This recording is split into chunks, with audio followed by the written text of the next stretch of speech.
เซอร์ไพรส์อ๋อเธอ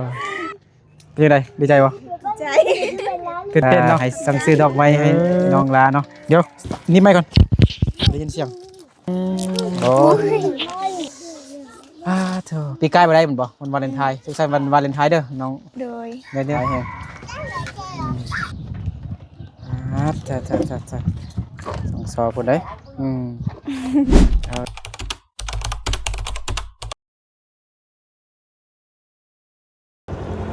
สบายดีสบายดีสาวลี่สบายดีเด้อเนาะยินดีต้อนรับเข้าสู่ซองบ่าวนึกเนาะตอนนี้บ่าวนึกกะอยู่บ้านกิ้วแคมป์เนาะยังอยู่บ้านกิ้วแคมป์เมืองเพียงแขวงสยะบุรีเนาะ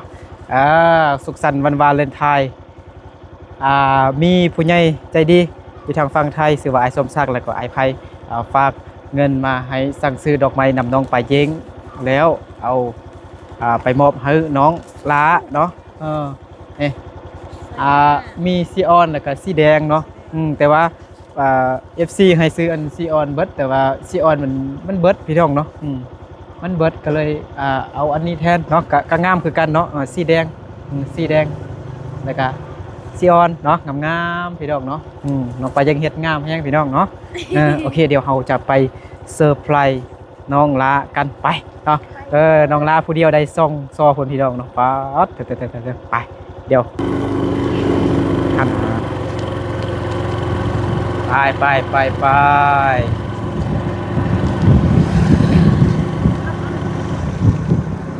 ต้องไปเลยเนาะดอกไม้ชิตกเลยนี่ฮอดเงินน้องล่าแล้วแต่มัน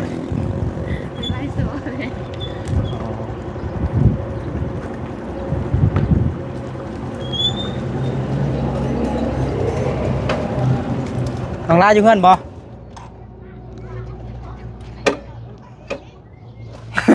บึ้ง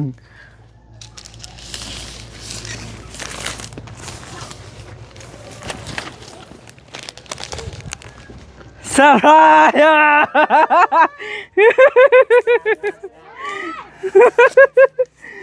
พี่น้องลาบ่ออกมานอกเลยมันจึงแจ๊กป้าเด้อผู้เดียวได้ไล่เถอะทักทายสบายดี FC กันสบายดีเด้อป้าโถผู้บ่าวน้อยก็ยังโหแล้วมันนี่ป้าน้องทรงงามบ่ป้าเธอเป็นยังไงดีใจบ่ใจตื่นเต้นเนาะเอาอันนี้ของอ้ายเลยนี่นะบ่แม่นอายอกสิของ FC เบิดเดี๋ยวนี้เด้อของไอสมศักดิ์กับไอไพอันนี้ของไอไพป้าผู้เดียวได้แท้ผู้ใหญ่ใจดีเพิ่นเนาะฝากให้สั่งซื้อดอกไม้ให้น้องลาเนาะเดี๋ยวนี่ไม่ก่อนได้ยินเสียงโอ้ยเคยได้บ่พี่ใกล้ได้บ่โอ้ครั้งแรกกันบ่ดีใจตื่นเต้นแฮงเนาะอันนี้ไม่พูดนึงก่อนเดี๋ยวให้จับให้มาโอ้ยตื่นเต้นน้องลาเลย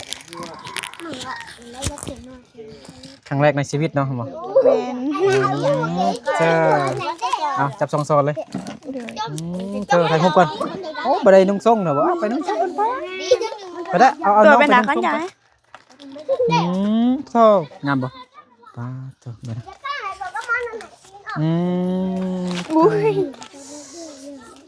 เธอปีใกล้มาได้เหมือนบ่วันวาเลนไทน์สุขสันต์วันวาเลนไทน์เด้อน้องโดยเนี่ย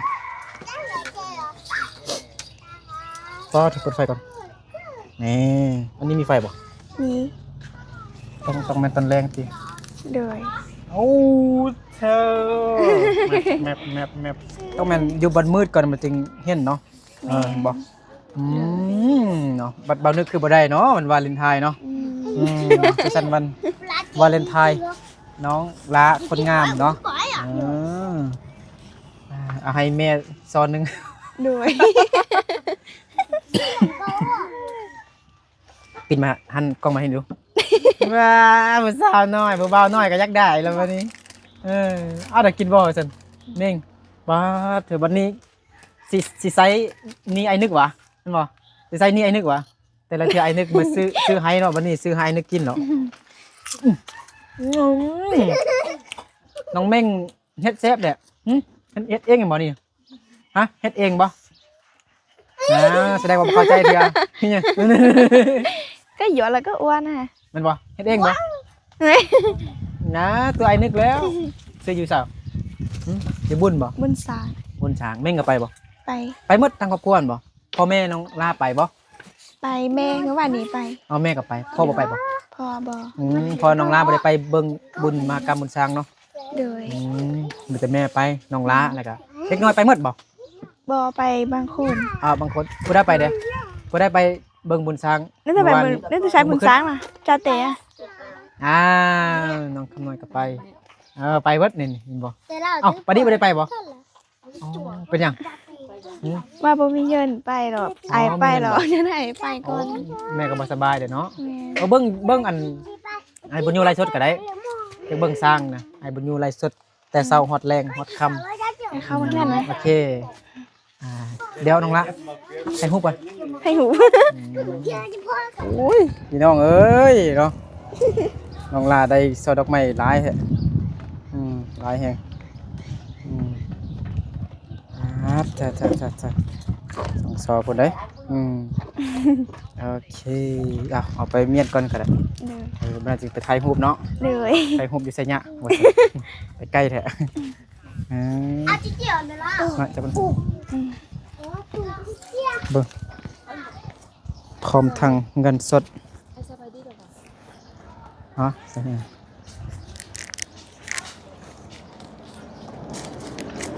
ให้สมศักดิ์เพิ่นฝากเงินให้ซื้อซอดอกไม้แล้วก็พร้อมทางเอาเงินมาให้น้องลา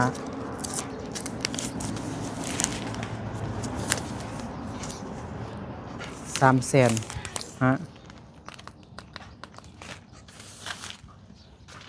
ทักทายสบายดีแม่ก่อนฮะสบายดีน้องชงสบายดีแม่สบายดีพอเด้อสบายดีโอ้พอกำลังแกเสื้ออยู่ ไปให้มาบ่โอ้กำใหญ่เอามาหุ้งไปเฮ็ดหยังฮะเอ้าเป้มาหุ้งไปยังหน่อยไปตลาดไปเฮ็ดหยังไปค่ายฮะไปค่ายหนึ่งnhà mốt mốt trong cỡ rồi ไปเด้อ ai nhập qua อ้าว con โอเคอ้าวโดยน้องละ à โดยมาใครยังไม่ทันได้มาโอ้ยน้องละเอามาคุงใหญ่มา hai con không kìm อึ๊บอ้าวขับน้อย nhà mó là cho lúc nóng rồi โดย nhà mó này nãy ăn là cho nóng mà nãy dằn cho nóng ยังไปบ่ทันได้เอามาอ้าวหวานเย้ย cho nóng hả งึกงัวหูเบาปะดาปะดิมานี่น้องชง đi ra ra เอาขนม ao khánh nồng không có ao khánh nồng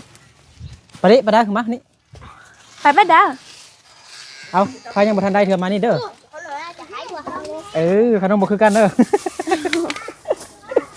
ขนมบ่คือกันเด้อขนม có thể kho học cẩn quá ยังบ่ได้บ่ได้เถอะ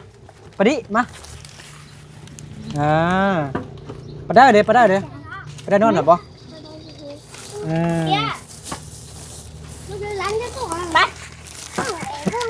ในของน้องละของละ học dài โดยให้น้องส่งไว้ก็ได้ rong nó là cho một chiều นั่นสักคนนะ nó một chiều เอาเกียร์ได้หรอบ่คำนั้นเอาขนมไปให้อัน mới là cho một Ngon trái ไปอันนี้ยังผู้ใดเด้อยังปะดาเนาะปะดาเอาปะดาเด้อ à tông tông đột tông ปะดาเด้อปะดาอยู่เฮือนบ่โอ้โหพอดีเบิดแล้วบัดนี้โอ้พอดีครบเด็กน้อย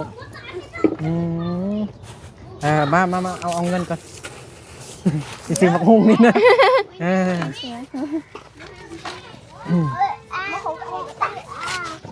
แจ้งบ่โอ้ย แท้ ตั้ง บ่ได้ แตกเอาไปนะอันนี้มันเงินของไอ้ไพ่เนาะไอ้ไพ่ให้สั่งซื้อดอกไม้หันเนาะเงินสดยังเหลือเนาะเอาให้น้องลาเนาะเหลือ150,000พี่น้องเนาะน้องละ ขอบใจเด้อ โดยในของไอ้ไพ่เด้ออันนี้มันของไอ้สมศักดิ์350,000เนาะไอ้สมศักดิ์ซื้อดอกไม้ช่อดอกไม้ให้น้องลาแล้วก็พร้อมทางเงินเอาให้น้องลาเนาะ500 บาทเนาะ350,000พี่น้องเนาะนี่น้องละ ขอบใจเด้อ โดยให้กำลังใจน้องละเนาะไอ้สมศักดิ์เพิ่นเอาให้3 คนเอาให้น้องประยงเด้น้องประยงก็ได้ซ้อนึงแล้วดอกไม้แล้วก็น้องนาลีอยู่น้ำยาบยังบ่ทันเอาไปหาเทื่อ เด้อ บ่ฮู้ว่าสิได้ไปอยู่จังได๋หรือสิได้พาเข้าทางไกลเด้พี่น้องเนาะก็ให้น้องลาน้องแต่น้องละแล้วมีผู้ใหญ่ใจดี2 คนเนาะมีไอ้ไผแล้วก็ไอ้สมศักดิ์เนาะของไอ้สมศักดิ์นั่นดอกซอซีออนหั่น เด้อ แล้วก็พร้อมทางเงิน350,000หั่นของไอ้ไผเหมือนสีแดงหั่น เด้อ ว่าสิเอาซีออนหมดแหละแต่ว่ามันหมดเนาะก็เลยเอาอัน เด้อ สีแดงกับงามคือกันสีแดงแทงใจน้องละ แล้วก็เงินของไอ้ไผก็ที่เลือซื้อดอกไม้ก็เลือ150,000 กีบพี่น้องเนาะให้น้องละไปพรให้ผู้ใหญ่ใจดีเพิ่นเด้อ นางลาข้อไอพรให้ผู้ใดใจดีจงอยู่ดีมีสุขสุขภาพแข็งแรงความเจ็บยาได้ความคล้ายยามีก็ให้เราล่ำรวยๆเด้อ สาธุเอาลุยกินมะละกอบัดนี้เฮา แม่นบ่ เป็น มะละกอบ่ มะละกอสุก ไปเที่ยวบุญสร้างม่วนบ่ กะมวนอยู่ น้องลาไป เด้ นำ อ เฮาฮะแดดฮ้อนเนาะ แม่น น้องลาไปนำเฮา เป็นน้ำมูนอัดดวงใจ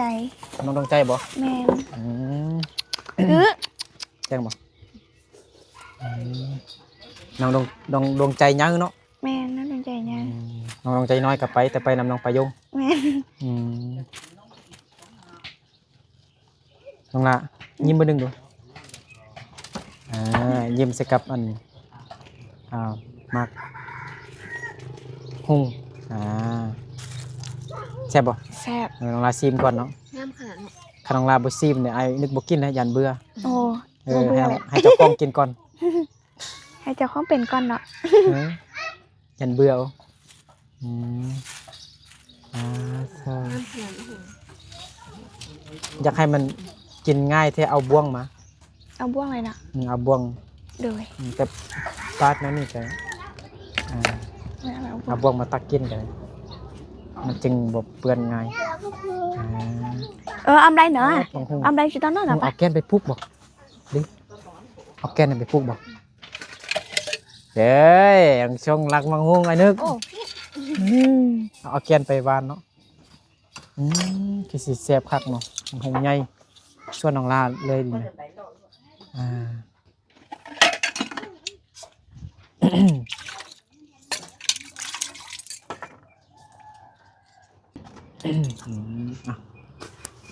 กินเถอะไปรีกินดูบองตักกินมันจึงบ่เปื้อนนะ ถ้าพักตัวนี้เอาแกนออกก่อน หรือเอาแกนมาเอาไปวานใส่ส่วน แม่น มันมันคือสิมันแก้ดีเลยนี่ ใส่ถุงไว้ใส่ถุงยาง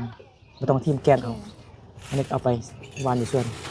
เอาอยู่ใส่ในส่วนน้องบ่ แม่นในสวน หน่วยงามเพียงจะได้ครับไปตามบางหุ้งกินบ่ ได้ แม่น้องประยงบ่ เลย กินซีมือของซองน้องนี่ครับ เคยกินแต่ซีมือของน้องปัจจิน้องดวงใจน้อยนะครับประยง มาก็กินว่ะ น้องลายังบ่ได้ตำบางหุ้งให้นึกกิน มานะมาก็กินอยู่ กินงงเลยวันนี้ สุนัขก็กินเด็กน้อยกำลังท่าอยู่เพิ่นบ่ มากินแห้งแล้วเป็ก เป็นก็มากินมากินวะ น่ากินอยู่ มาเรากินเนาะ เอาลองดูเอลิ มา กิน ได้ มึง กินน้ำกัน ม มาเด้อมากิน เด้อมากินน้ำ มั กั ง น หงสุกน้องลานำกันเด้อ เด้อ อ่า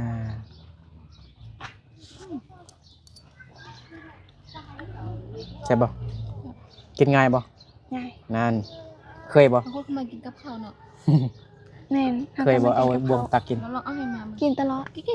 บ่เคยเอาบ่วงตักกินบ่ เคย เป็นนี่ตักกินกับข้าวบ่ อืม บ่นึกซิมก่อน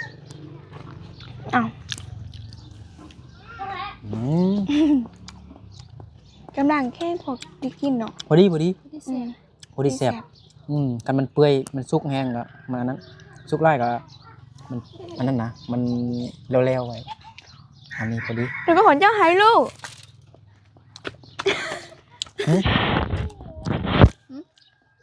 มายังเอาแก้วยัง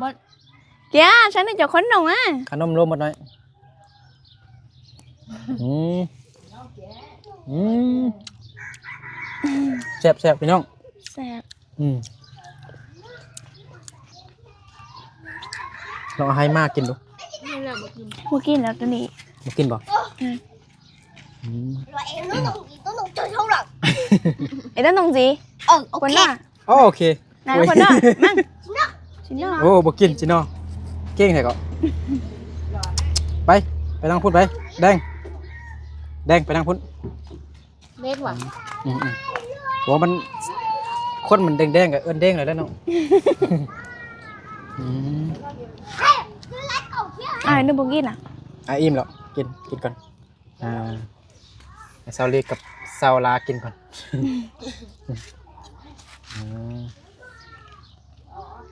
ฮู้ไอ้นึกเอาดอกไม้มาให้บ่ฮู้เลยเนาะ แมน โอ้ตกใจเอาเนาะตื่นเต้นแฮะ แมนคิดว่านึกจะมาห้าซื่อ อ๋อห้องน้ำเขาก็ยังบ่ได้นั่นเถอะเนาะไม่เคยบ่วางเถอะเนาะ ๆแค่พาลูกไปห้องหม้อหรือบ่บ้าง อ๋อลูกบ่สบายบ่ แมน เอ้ยคุณอยู่จิ๊บท่อคนนี้ ยัง เก่า ดีขึ้นแล้วบ่ ดีขึ้นนิดนึงพอย่างขึ้นได้ อ๋อดีแล้วใช่ไหมเรากินยาหรอบ่ยาพื้นเมือง ก็ซื้อๆอยู่แต่ว่า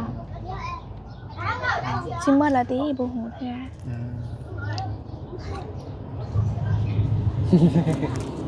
FC ท่วงตลอดกล้องบ่นึกคือมั่วแท้ถ่ายไกลโพดมือถ่ายมั่วๆ ไอ้หนู ฮะ เอาไปอีกอ่ะ โอ้แม่งบ่กินบักหุ่งเนาะ ราคาสิ บ่กิน เอาไปขาย โอ้อยากได้เงินเนาะไปขายบักหุ่ง พากันว่าอยากได้เงินเราพากันเอาไปเอามาฮู้อยู่สวน อ๋อไปหาเองบ่ แม่นไปกับ อ๋อ ไปน้ำพอเพราะว่าจะไปเบิ่งสวนเดี๋ยวเราพอว่าจะไปเอามาฮู้มา อ๋อ ขาย ไปนำพอเนาะไปเอาบักหุ่งก็จะได้ สี่ เงิน ห้า แบบ คน แม่น ไปเอาบักหุ่งมาขายเองสิเนาะโอ้โธ่เด็กขยันแฮงต้องลากับขยันแฮง ขยันกิน ขยันนอน ประมาณนั้นตอนค่ำเด้ก็จะเป็นลูกก่อนค่ำแล้วก็นอนเลยFC ว่าน้องลายุ่งไล่ว่าซั่นยุ่งเวียกหยังน้องลา นี่นะน่ะ เขียนหนังสือจังได๋ ตอนกลางคืนน่ะแค่หนังสือ ได้ยินนั่น FC ถามอ้ายอยู่น้องลาคือว่ายุ่งตลอดเด้แต่บ่เฮ็ดน้องลาเฮ็ดเวียกว่าซั่น นั่นล่ะ เขียนหนังสือเลยจังได๋ แค่หนังสือตอนค่ำนะตอนค่ำแค่หนังสือเพราะว่าอาจารย์มาให้เวียกบานเด้แล้วมาให้เวียกบาน โอ้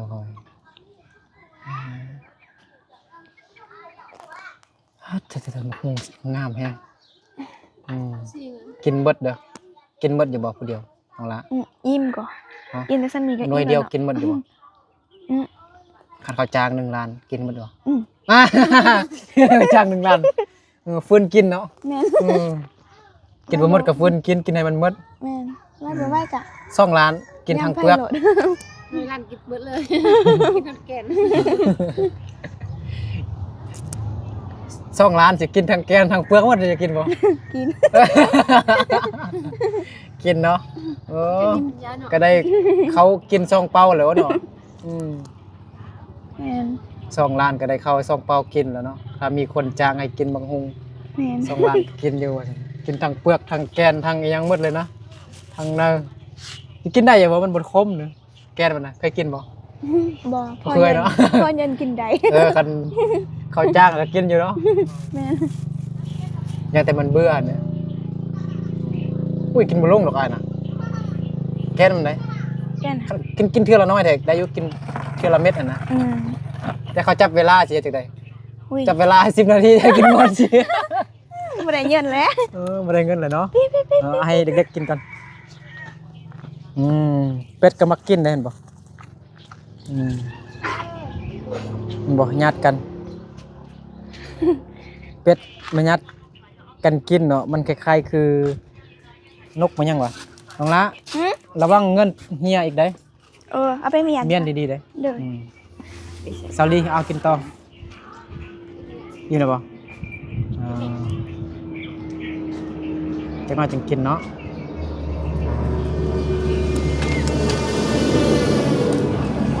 รถใหญ่พี่น้องเนาะเร่งไวแห้ง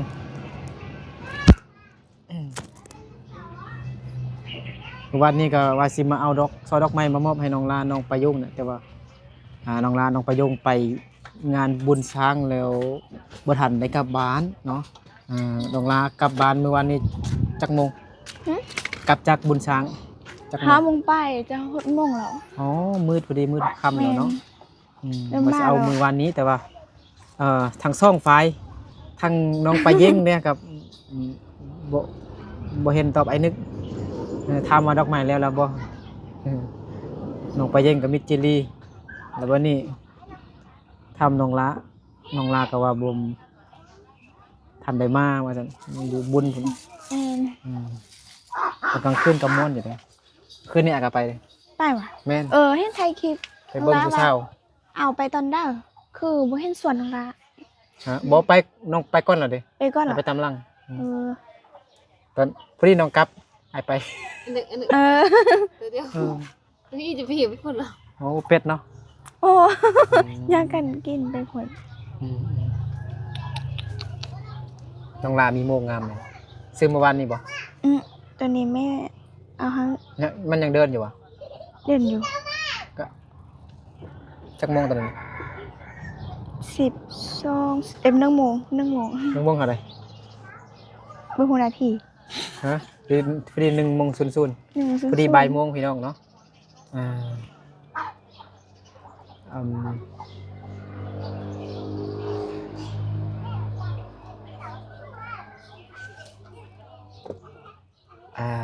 ไว้เนื้อต่าง ฮะมานั่งกันห้องน้ำยังคือเก่าบ่ ๆแม่น เลาะยังเลยไปเบิ่งห้องน้ำน้องลาก่อน เด้อ พอน้องลาเฮ็ดฮอตใส่แล้วมื้อนั้นก็พอน้องลาก็เฮ็ดผู้เดียวอยู่เด้น้ำเปียก ไปนี่กันเลยเนาะ ได้ พ่อเด้ ก่อน พ่อพักผ่อนแล้ว แม่น อ๋อพ่อบ่เฮ็ดบ่มื้อนี้น่ะ บ่ น้องชงใส่แล้วบ่ชงก็อยากได้ดอกไม้บ่เนาะจักหน่อยลุงสุดมงแล้วก็ถ่ายนำเวลา แม่น ถ่ายรูปงามเราเห็นแล้วจ้ะ บานประตู อันนี้ไม้น้องลาเลยเนาะให้เขาเฮ็ดบ่อันนี้พอออกแล้วบ่ นั่นจะรู้โชว์เหรอก วางเฮงเนอะ ต่อรู้เหรอ น้ำ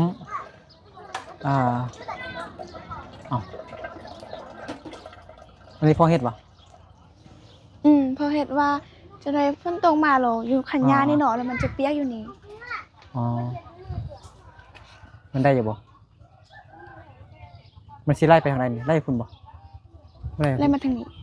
ฮะคือทางในสูง ทางนี้สูงกว่าอ่ะ ว่าไอ้กับบ่นะกันติ เอา ว่าเป็ดกับมักกินอันนั้นเนาะมันกินยัง มากิน โอ้มันญาติกันกินอันมักฮุ้ง แม่น มาคือเก่าเนาะน้องลาห้องน้ำน้องลาเนาะไอ้เคยมาวางเถอะอันนี้พอเฮ็ดไหมบ่นี่ แม่นมีพอเห็ด ปลาพอน้องลาสร้างให้แห่ยังอยู่เนาะมันบอกแห่อันน้อยๆนี่ เห็ด แห่น้อยๆน่ะยังอยู่บ่ บ่ตัวนี้เอาอยู่ทำทางเลย เอาตามทางมาเฮ็ดเนาะ แม่นก็เฮ็ดทางยาวหรอ อ๋อมันจะเลื่อทางข้างกันบ่ เลือกทางข้างเลยพอมาไปเอามา มันจะเลื่อไปทางข้างมันอยู่ทางนอกกันเนาะ แม่ มันก็บ่นั่นเนาะ เลย มันบ่เป็นมาจังไดมันบ่ลงเนาะมันจะฟูๆอยู่หน้าทางจังซี่เธอดีใจนำน้องลาเด้อ เลย ได้สอดดอกไม้งามๆผู้ใหญ่ใจดีก็ใจดีแฮงเนาะ แม่นยังซื้อให้น้องลาอีก ทางใดเงินนำเนาะทางใดดอกไม้ทางใดเงินเนาะทางใดเงินเฮ็ดห้องน้ำต่อ แม่น เมื่อวันนี้ไปงานช้างใส่งบเท่าใด น้องลาน่ะมาแต่2 แสนไป อ้าว200,000ไปซื้อ เอาไป ซื้อยังเด้ เอาไป4 แสน ไป แต่ว่า 4แสน ซื้อน้ำมันแดแล้วก็ อ๋อ ไปฮอดเราบ่ได้กินหยังเลยนะแบบบ่อยากกินนะไม่ว่าจะถอนแม่น ฮ้อนแล้ว ไป มัน ฮอดเราไป มี ได้ กิน ซื้อน้ คิวๆเนาะ ำแม่นมันแม่นหลายอย่างเพราะว่าเฮ็ดอาหารกินริมน้ำเนาะเรา อืม ไปซื้อน้ำกินแล้วก็ซื้อมากมาย มีแต่ไปย่างไปลิ้นซื่อๆเนาะ แม่น ไปเบิ่ง ให้ ช้าง ผม ไป สางแม่นไปรอเบิ่งสางซื่อๆแล้วก็ซื้ออ้อยให้ ช้าง กิ เอาเบิ่งคนดังน่ะเนาะ แม่น คน ดุ ดั ย งเห็นบ่ คนดังจ้ะ มีไผได้คนดังอยู่ในเฟซนะ มี พ่อค้ารอ พ่ บ อ อก ค้า ต่อ รอแล้วก็มีไอเทียนนุ่มๆแล้วก็ ได้ให้รูปนำเพิ่นบ่ บ่เห็นเพิ่นเลยมื้อนั้นไป อ๋อ จักไปซ้ำบ่ล่ะเหรอไปแล้วเนี่ยแต่ อันนั้น ไม่ได้ย่าง เขาค่ายแต่ตอนแรงตอนค่ำเขาค่ายเครื่องน่ะ โดยเห็นแต่ทีมงานเนาะแล้วไปแล้วบ่เห็นคนดังบ่เห็นเจ้าของ ตอนแรงก่อนตอนแรงตอนค่ำก่อนเขามาค่ายเครื่องมันเย็นดีนะ แม่น เทียนหัวโปกก็ค่ายเสือหมดแล้วติ แม่น สิ ให้ กลับมื้อนี้ติ แม่นให้โพสต์ว่าสิกลับมื้อนี้เด้อ ค่ายเบิดค่ายดีเนาะ แม่น บางคนก็ว่าเสือเทียนแพงว่าซั่น แม่นว่าเส้นเก่า ฮะเซตเก่าอ่ะบ่แม่น2แสน ๆต้องเส้นว่ะ จักเส้นก่อนสอรี่เสื้ออันเทียนหัวโปกน่ะ2แสน ต้องเส้น อืม โอ้ยก็บ่ได้ไปถามเนาะก็เห็น มันแพ เขา งกว่า ขายอ เขา ยู่ ฮะ เห็นเขาขายอยู่ก็รู้สึกว่ามันแพงนะแล้วบ่ได้ไปถาม มันแพงอยู่อันบอลทีมเขาอันเฮ็ดติดสติกเกอร์อยังหั่นน่ะ เออ ฮูปอันน่ะมันแพง โดย น้องเกียร์บ่ใส่เกือบเด้ เป็นเขาอ่ะ เขาน่ะ ชิโตเขา เอื้อนไปโรงเรียนเด้อมื้อไปโรงเรียนบ่ทางละ ไป มื้อพักเด้อนั่นน่ะ หึ บุญเด้อ มัน เด้ บ่ พัก พั เด้อก บ่ มื้อวันที่16เด้อ แม่นเพราะว่ามันขึ้นอยู่เมืองสยามบ่เป็นเมืองเพียงแล้วบ่พัก เมืองสยามในพักเนาะ แม่นแต่ ถึงกับเมืองเพียงแล้วมันเขาบ่พัก แม่นเมืองเพียงแล้วเขาปกติ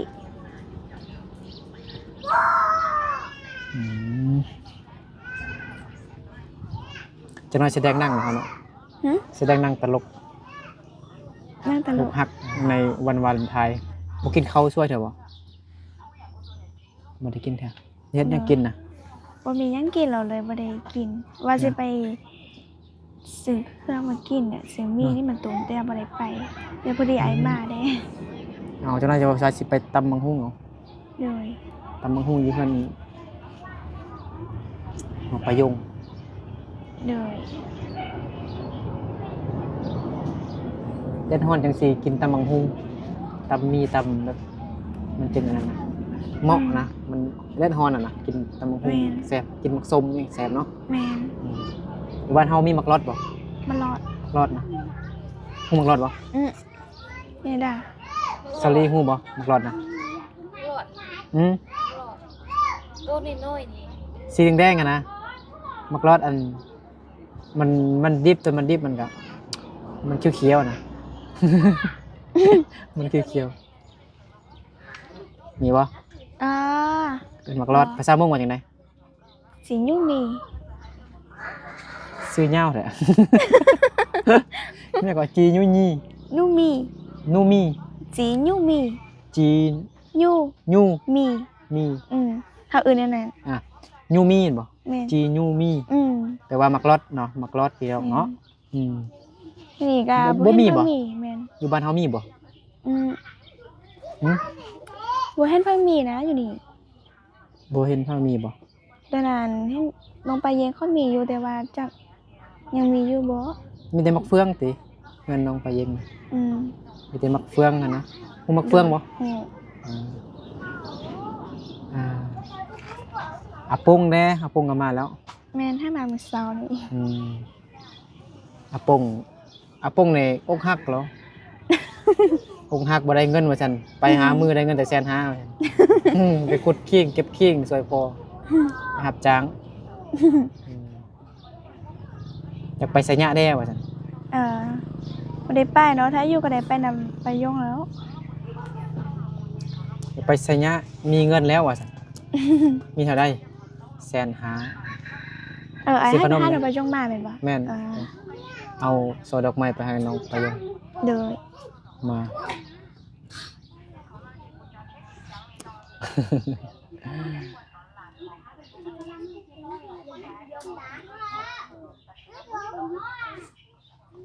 สุขสันต์วันวาเลนไทน์น้องลาเด้อ โดย ขอให้มีความสุขหลายๆอนาคตขอให้สมหวังกับคู่ฮักเนาะโดย ถ้าได้มีคู่หรือว่าสิโสดไปตลอด น่าวได้มีคนเดียวนะ แม่น บ่มีคู่กอดสิโสดไปตลอดปีบ่ได้เด้อืมตอนนี้ก็ไว้เรียนก็ตั้งใจเรียนก่อน โดย อืมเป็นใจดีเพิ่นก็ให้กำลังใจน้องลาหั่นแหละให้สมศักดิ์